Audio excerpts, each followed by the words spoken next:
This is just Bob Bowman, and I'm coming at you with another video. In this video, I'm going to be talking about how the gender war is over. And it's over whether you or anybody want to believe it or not.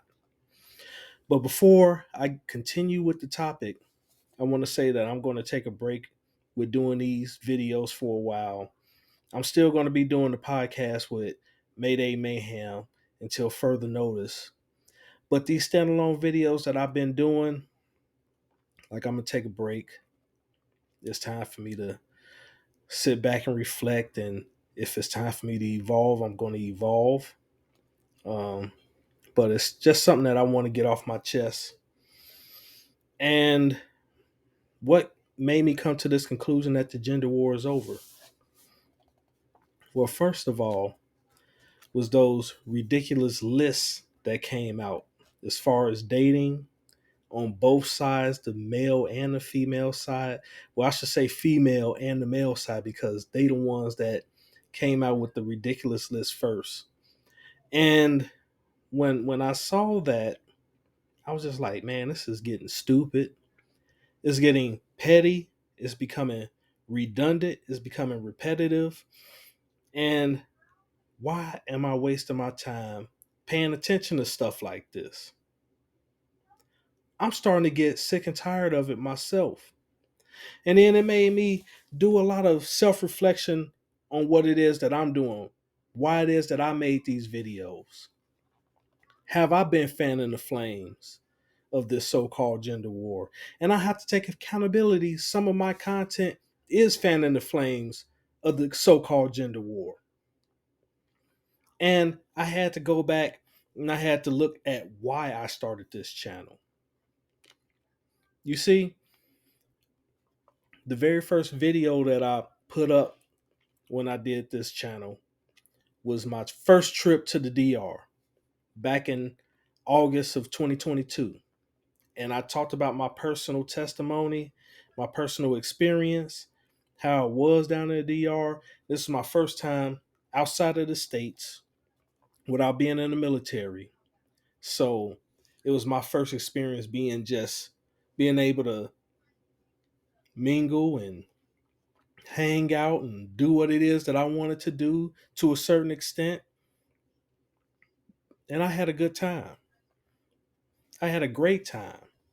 And it was something that I needed because I was so beaten down by life that I needed to get out and experience something new. And when I made that video, I had a ton of positive responses, but then I also had the negative responses. And I had to go back and forth with certain content creators that was sitting up there questioning my personal testimony, calling it propaganda. And I'm not going to go into any names or anything like that because that's not the point of this video. But I found myself defending myself for telling the experience my personal experience that I had. And it made me think about my personal testimony. Like, why did I make that video? And I talked about my personal testimony in that video, but I didn't go into depth as to why I did what I did. You see, I made a lot of mistakes in my life. A lot. I made a mistake that cost me a lot of money as far as the military. And when I got out the military, before I got out the military, I ended up with a disability that would haunt me all the way up until today. Because I hurt my lower back and I knew it was bad, but I didn't know how bad the situation would get as I get older. And I never got it properly taken care of. Going to an actual chiropractic therapy session, I didn't do this until 16 years later when I woke up and I realized that I lost the ability to walk good. Like I was walking, like I could barely walk. And that process was a very tough one. It was very painful. They had to realign and put curvature back in my lower back, which I can tell you, whew, it was terrible. And I went through that for 4 months. And on top of that, during that time when I was going through that, I was also going through a deep cleaning, which anybody that's been through a deep cleaning or a scaling of the teeth, you know how painful that can be. So I was going through physical pain like all the way around. And the lower back, if I can, like, I can't even, I will just say this. It affected me in ways that I never thought it would affect me. And for a while, I was scared that I probably wouldn't be able to walk normal again. But through the grace of God, through the grace of the Most High, I was able to overcome it. And it took me a while. I had to do a lot of the work by myself while I was at home. Like I went through long walks. I went through trying to, do the exercises they showed me at home, you know, as well as, doing everything that I could to, take it easy, put ice on my back, whatever, so I was going through the physical part of that. But financially, I was doing really bad. And it was my fault that I was doing that bad financially. I made a lot of bad decisions that cost me a lot of money. I trusted people that took advantage of me. That cost me a lot of money. I allowed myself to be involved in certain groups that cost me a lot of money that I could have used during that time when I was going through this situation. But hindsight is 2020. And I know that I wasn't spending my money properly and I wasn't saving my money properly because I was pretty much using the money that I had the way that I wanted to do it and not think about saving just in case something happens. And so I found myself in really bad situation financially. Then on top of that, I was having situations within my family that was becoming really bad and terrible, unbearable. And it got to the point to where I had to experience my car getting burnt, getting set on fire.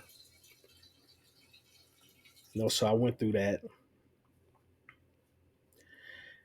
But one of the things that I went through that also made it terrible was that it was a woman that liked me, but I didn't like her. And there was a guy who I looked at as a brother. Um, he possibly made a deal with her to get with me, even though I wasn't interested in her. And I wasn't 100% truthful to her when I was trying to let her down easy. And I was like, yeah, I'm seeing somebody, but I wasn't seeing anybody. But I didn't know I had people monitoring me and monitoring my every move. So she knew what was going on. And I didn't understand that there was other people who I consider as brothers that was involved in this, because there was another lady that they was trying to link me up with that I wasn't interested in. And they were mad that I didn't take what it was that was presented to me. So they wanted to make sure that I paid a price. The women that was told a lot of these lies and things about me, some of it was true, a lot of it was lies, but they said a lot of things to just try to destroy this little reputation that I worked so hard to build up, and it was gone. And then I had that same woman still trying to pressure me and push my buttons and to get me to say something out of character. And I was trying to be friends with her and I was trying to be nice to her, but she was harassing me sexually as well. You know, she told me that it was nothing that I could do to stop her from having sex with me, and not in those words. And she made, like, the people that was involved made sure that all the other women didn't want anything to do with me except for her. You know what I'm saying? So I dealt with that. And then because I wasn't taking what was given to me, I was harassed by gay people, gay men online that was coming into my DMs on Facebook. I had to get rid of my Facebook for a while. I just recently got it back up. And it wasn't just within my social circles, but it was in the religious circles as well. And I could put out the business of people that was involved in everything that happened. But I'm not going to do that. And I understand why this woman did what she did, because she was looking for somebody that she could have control over, that would help her with what it is that she was trying to do with her life. See, a lot of women, they're not looking for actual partners, somebody that they want to love and cherish and be with. They looking for help. You understand what I'm saying? They looking for somebody that they can get resources from, even if it's not a lot of resources. They can drain as much as possible from that person and get them to do what it is that they want. And that person probably don't want to be with them, and they know that, but they don't care because they're looking at that person as a utility. And then once that person gets too unbearable to be around them, then they can disregard him and discard him like trash. And some people do this. You see, but I knew what was going on, and I refused to allow myself to be treated like that. And I was like, you know what? This is a sign that I need to work on myself. I need to step my game up. I need to work on what it is that I need to work on to improve myself, which means that I focus more on my health. I got myself out of debt, and it took me a while. You know, I had to move out of the apartment that I was living in that dangerous neighborhood that I was living in the city of Chicago. And I moved to where I'm currently at. And to be honest with you, I'm staying with a family member. You see, I had to humble myself in order to progress in life. And there were more than one ways that I could have humbled myself, but this was the most logical way for me to go. You see, and then I also had to get to that point to where I understood that I can't change the perception that those other people have of me, and vice versa. And I know that there are some individuals, including some family members, that look at me as being immature, that say that I refuse to grow up and I refuse to face reality because I'm not doing things the way that they see fit for me. But what they fail to realize is that I'm a 42-year-old man, even though I'm a black man, and most black men in America are not respected as men unless they have a whole bunch of money and businesses. And even then, they have to struggle to get the type of respect that they need and that they deserve. But when you're an average man, you're looked at as a moron because you're not successful. Even though you probably came from the gutter, similar to me, from the inner city, similar as me, even though you're not super successful, just to be a little bit successful above that means that you have moved up but it's not appreciated. And then you go out and try to help other people, and they looking at you like you're a fool. And then they send other people that's pretending to be friends, and so they could gather more information about you, so they can gather more stuff to talk about you about.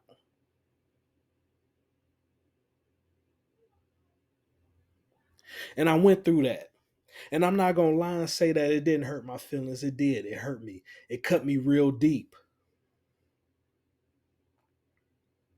Like I said, I had to get off Facebook for a while. I just got back on a month ago. I had to get away from people that I actually loved and cared about. Some of them probably don't think that I ever liked them, period. And I'm not talking about my family members. I'm talking about certain groups and organizations that I was a part of. I had to totally separate myself from that in order to work on myself. Because one thing that I understood is that I can't help anybody else when I'm in need. And ain't nobody out here is willing to help me the way that I need to help me. And it was a hard lesson to learn because I had people telling me, oh, you should still just keep going, keep doing what it is that you're doing, keep helping out other people. But I'm in need.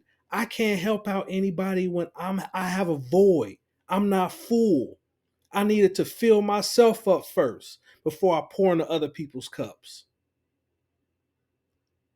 But see, individuals that was encouraging me to keep on pouring to everybody else's cup while mine is almost empty, they didn't care about me. The only thing they cared about was their image and how they looked. And it was a hard lesson for me to learn. So yeah, it's a lot of bad feelings there when I talk about it. Yeah, I'm yeah, yeah, I was hurt. I was angry, figuring out that no matter how hard I worked, I wasn't going to get that love and the respect that I so much needed, especially from the people that I was around that I knew most of my life.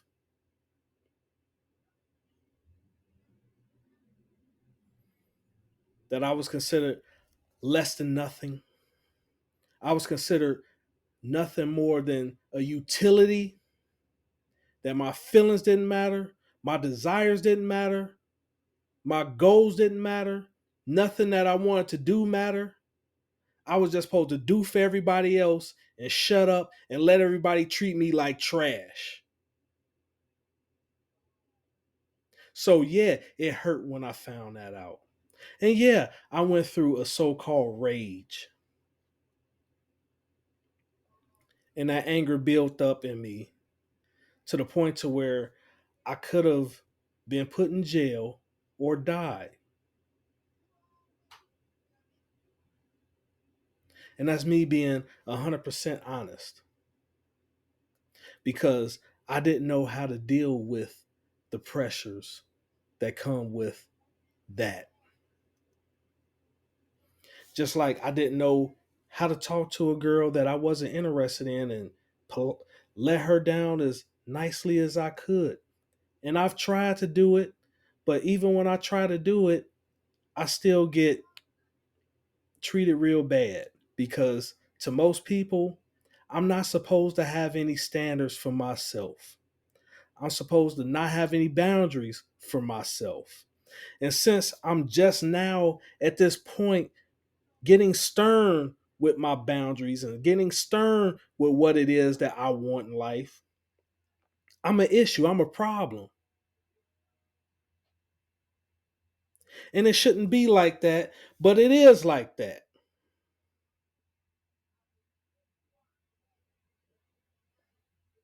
You see, I had to just learn that individuals are going to think the way that they want to think about me, regardless of what it is that I say or what it is that I do. And I can't force anybody to like me or appreciate me, and vice versa. Because I know there's women out there that's like, oh, he's just too picky or whatever. He should want to step up and be a stepdaddy. Like, if it's in my heart to do that, I'll do that. But if it's not gonna happen. Now, you say that I'm running away and I'm cowering away when I go overseas so I don't have to deal with the situation that's going on here. You don't know my personal life.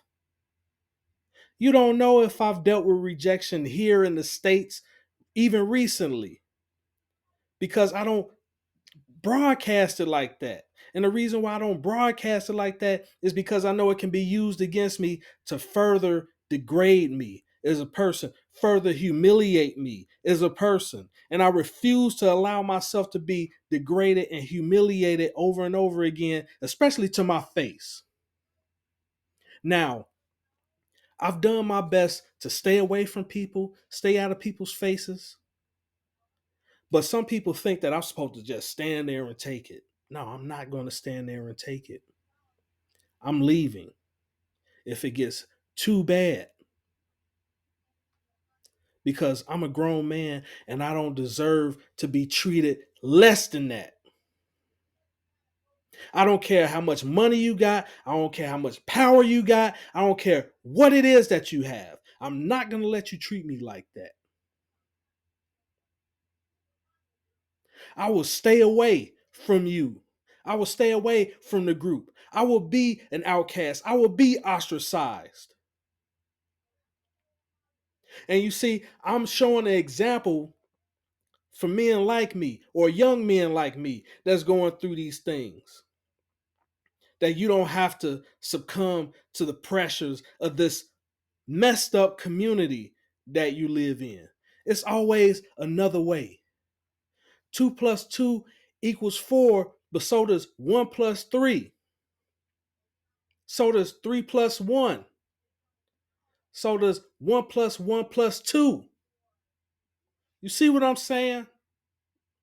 There's more ways to look at things than the way that everybody else try to make you look at it. If it feels like they trying to press you into a round hole while you're a square peg, that's what it is. And you need to get away from those individuals. And you need to figure out what it is that you need to do in your life, because I'm going to say like this. Every chance that you take is going to be a risk. I'm not saying getting your passport and traveling is just going to solve all your problems. I'm not saying that. But at the same time, I'm not going to allow myself to keep on getting bashed because I'm having a difficult type of life here and I'm looking for something better elsewhere. And I'm looking for my group. I'm looking for my people. I'm looking for my peace. And I refuse to allow anybody to try to take that away from me and to belittle what it is that I'm trying to do for myself. Not for you, but for me. You understand what I'm saying? And I'm talking a little bit more passionately now because this hits home. It's because I have to take accountability for my role in this back and forth gender war stuff. You see, I should have just been focusing more on self improvement, building your money up, building your self esteem up, building your wardrobe up, getting to smell good, personal hygiene, getting the haircuts, working hard at your job. I should have just been focused on that and making those talking points, then going back and forth with individuals that's trying to find flaws within me so they can keep on puncturing holes in me to try to make me feel less than a man because they feel less than a man or a woman. You see, and that's what this gender war thing is all about. It's about who can make somebody feel worse about themselves than the other person. And it's tired. And it's a conspiracy that the government and social media and all this knew that this was going on, and they put things in place in order for the disrespect to grow and fester. And now it's at a point to where it's damn near uncontrollable. You see, as a man, if women that you're around don't want to be involved with you, you can't get mad at that. And I'm just going to tell it to you straight up. You can't get mad at that. You're going to have to work on yourself, be the best version that you can be. And if that doesn't work, you're going to have to figure out what else can work, including traveling. And I'm a big advocate for traveling, not only for men, but for women. And for the women, it's the same thing. And I know that we supposed to look at y'all as the weaker vessel according to the Bible, but in this society that we live in, you want to be equal, you're going to be treated equally. Which means that if the men that you like ain't checking for you, you got to figure out what it is about you that sucks. Just like I have to figure out what it is about me that sucks while I'm in the gym, while I'm doing the best that I can. Yeah, and it sucks. Life sucks. Going on these trips and traveling and things like that. Like some people say that it's a trade off. Well, sometimes in life, you have to be happy with the trade off. Like Will Sowell said, sometimes you don't get a better deal. You get a trade off, and sometimes that trade off end up being better than what it is that you had previously. And that's how I'm looking at my traveling and doing different things like that is. And don't think that I don't get rejected here, because it does happen. But at the end of the day, this gender war stuff is nonsense. You see, and I talk about my personal experience because, I'm still learning how not to take things so personal. And that's one of the hardest things that I've had to deal with, because I work so hard to improve myself, and then there's always somebody that comes around to try to poke holes in everything that I do. And I'm tired of it. You see, but I had to understand that that person that's poking holes in it, they probably feel so bad about their current situation. So in order to feel better about their situation, they got to poke holes at somebody else that they may perceive themselves to be better than. So it ain't about me all the time. And I still have dreams, even though I know that I'm older and that a lot of it possibly won't come true. Like, I like to write songs, and I still write songs. I got like 30 something songs that I wrote. But more important than following my dreams, one thing that I'm doing is I'm facing reality, and I'm doing the best that I can in the reality that I live in, because that's all I can do at this point. I turn 42 next month. Yeah, I turned 42. And I know that time waits for no man. That I have to do the best that I can while I have the time to do it.